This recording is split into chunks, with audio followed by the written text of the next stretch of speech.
This week, I've got Frozen 2, which is the sequel to the animated blockbuster smash hit, crazy record-breaking, etc., Frozen. And I was lucky enough to see Frozen before it came out, before any of the hype, before you heard Let It Go 200 million times on the radio and it playing over and over. So I was very grateful for that experience. I don't think anybody was expecting Frozen. I certainly wasn't when I saw it.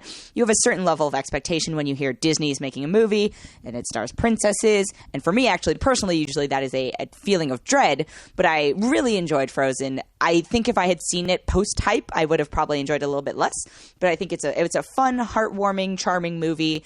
And so you better, if you're going to make a sequel to it, you better do it for a good reason. Unfortunately, I don't think they had a good reason going into this one.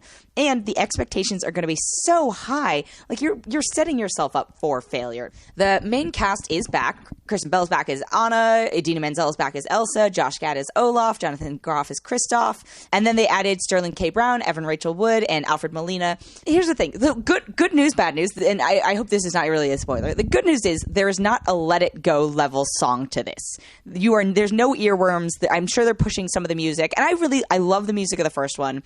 The music of this one is fine, but I don't think it's anywhere near as earwormy as the original Frozen. And the songwriting team is the same for the both, so I'm not sure.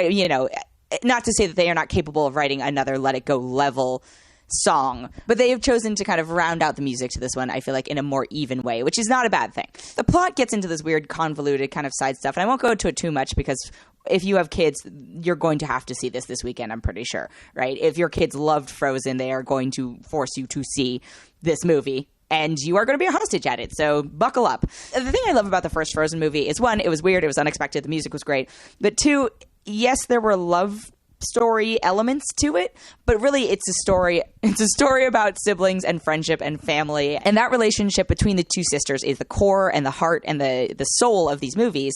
And Frozen 2, unfortunately, like, kind of dips into, and like the character of Kristoff is fine, he's whatever, but they are trying to kind of like force in this romance storyline where I'm like, no, I wouldn't call it progressive per se, but you were getting somewhere different with the original storyline. And now it's just, we're focusing too much on this romance stuff. A lot of this movie, the theme is basically about growing up and how things change and expectations. And I think that is smart in the sense that the audience has aged considerably. The audience who first saw Frozen is, however many years older now and are going to be experiencing different things. And like, I don't think they're going to be grown-ups yet, but they are entering their preteen years, I'm assuming.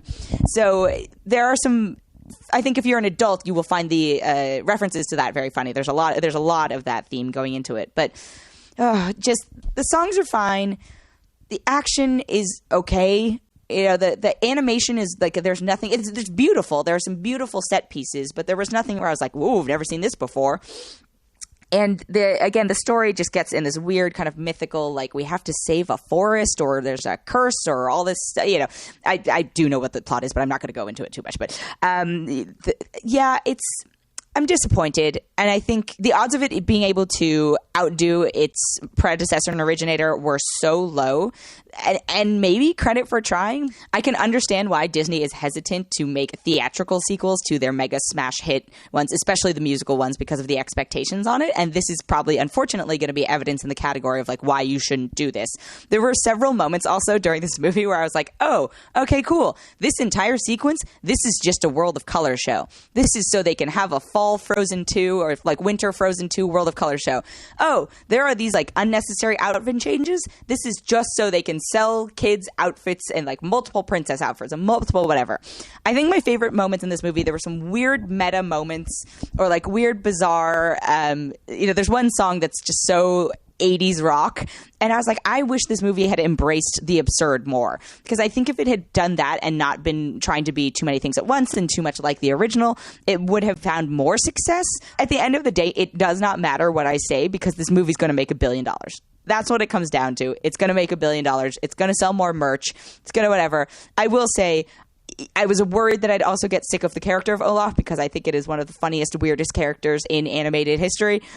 I was not, thankfully, by the end of it, so I'm grateful for that. But I put it to you that if you are willing to skip this because you love the first one so much, that is the better decision. That it will help preserve your love of the first one by not bothering to see this one. So I challenge you, huge fans of Frozen 1 to not see Frozen 2. If you are a parent and you really are not going to win that battle, like, good luck. You'll be fine. It won't be the best 105 minutes of your life, but it won't be the worst. I'm only going to give it 3.7 out of 5. Another film I have this week is A Beautiful Day in the Neighborhood, and I feel like the trailers for this movie were very misleading. And so to clear up beforehand, this is not necessarily a movie about Fred Rogers. This is a movie in which Fred Rogers is a character. However, the majority of this movie is actually about the relationship between a journalist who wrote a profile on him and how that kind of that occurred at a time in his life and impacted his relationships in his own life. So it's mostly actually about this character called Tom, who's played by Matthew Rhys. And I know Matthew Rhys I think he's in The Americans. I had actually never seen him act in anything. And I was like, wow, he is spectacular in this.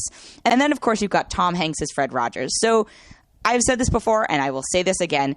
Tom Hanks has hit the point in his career where it does not feel like you are watching him act anymore. You're just watching him as Tom Hanks. And I feel like he might be aware of that because his last few roles have definitely been ones where it's like, oh, okay, you're playing like a really nice, well-liked character and you're a really nice, well-liked actor. Cool. Not exactly a stretch, so audiences are not going to bat an eye at it. Playing Fred Rogers, playing Walt Disney, playing Sully Sullenberger. These are not characters who necessarily feel like far from whatever the public perception of Tom Hanks is. I don't know Tom Hanks. He could be a monster. I don't think he is. But he could be a monster for all we know. But he is, perceived as this wonderful human being. And so he's not having to stretch himself in these roles. And I say the same about, Meryl Streep. I don't see Meryl Streep acting anymore. I just see Meryl Streep playing Meryl Streep. I'm getting a little bit sick of it, right? Because it's like, okay, well, can we find actors who are actually actors and can embody these roles and, who might not be the biggest names, but who are actually becoming these characters as opposed to just kind of merging their true selves into the exact same type of role. So back to Beautiful Day in the Neighborhood. I found any of the successes of this film relied more on my affection for the source material and for Mr. Rogers and being aware of also his accomplishments and his persona. And I have to give a huge plug for the documentary about Fred Rogers, Won't You Be My Neighbor? I think that is a million times better of a film. And there are certainly a lot of things featured in it that I maybe wouldn't have known about Fred Rogers himself, and that A Beautiful Day in the Neighborhood, this fictional version that we are talking about, references. And so I felt, an emotional sting and connection because of those moments. But if I hadn't known that, because I hadn't seen Won't You Be My Neighbor, I don't think I would have been as emotionally moved. And I was talking to somebody who didn't grow up with Fred Rogers as a figure in their life. They weren't familiar with him. They weren't necessarily familiar with his story. And so instead of establishing who Fred Rogers is, the movie just leaps into, there's a guy, he's really nice. Instead of who Fred Rogers is, why he's relevant, and why he's important to everything, and therefore why this juxtaposition of why this character, this journalist character, who is dark and having a rough time, is so juxtaposed against this like bright, shining human being.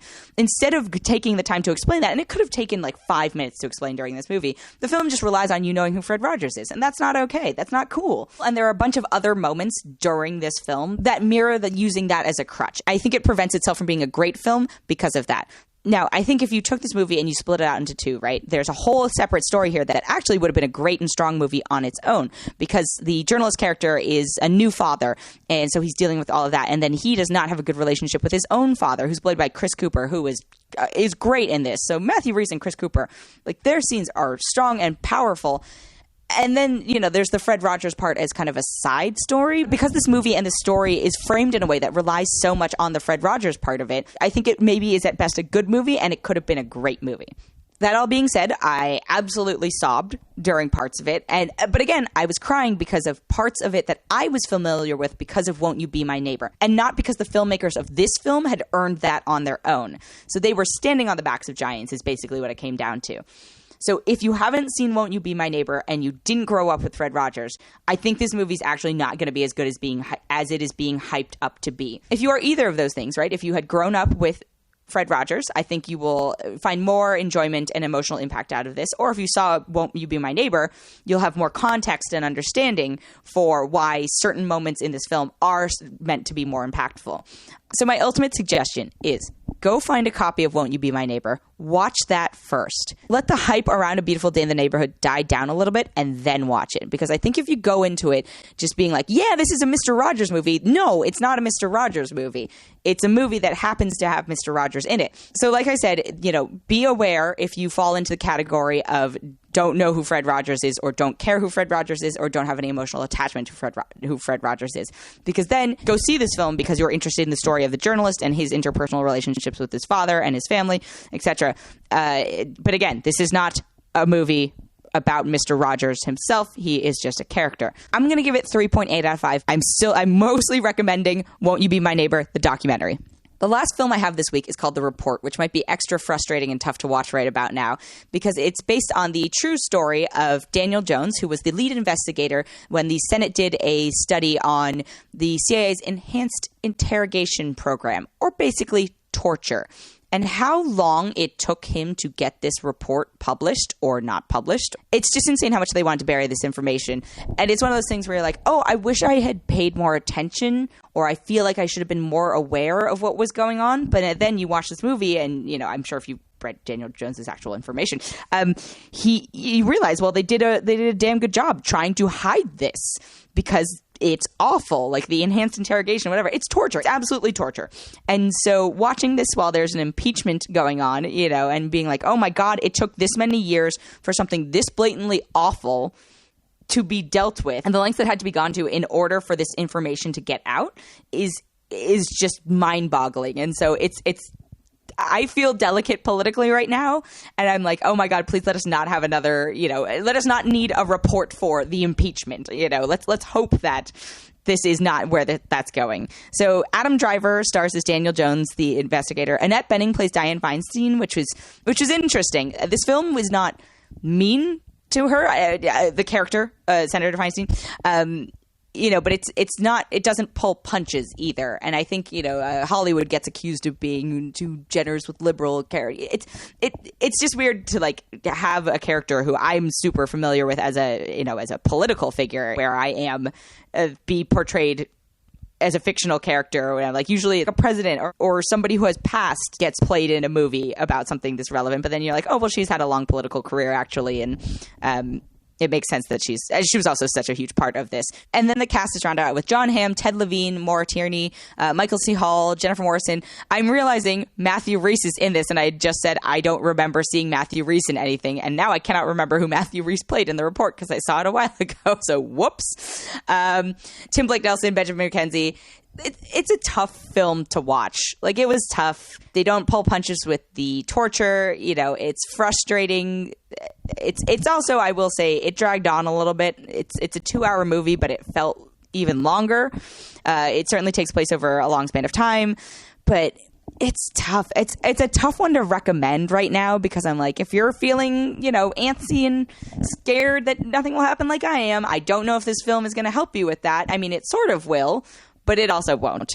But I think at the end of the day, it's probably worth watching. It is admittedly coming to Amazon streaming pretty soon, I believe. So I think you can give it a watch there. I don't know if you necessarily need to see this in a theater, but this movie does cover a long span of time, a lot of information that I think it is important for audiences and just, U.S. citizens to know in order to prevent things like this from happening again. And it's not easy material to digest. And so it does its best to kind of present it in a way that you can at least follow along and aren't going to be bored by it or overwhelmed. I think that's what it comes down to, right? It's not trying to overwhelm you, but it's not trying to spare you from the pain and having to face what was actually being done. So I'm going to give it 3.7 out of 5.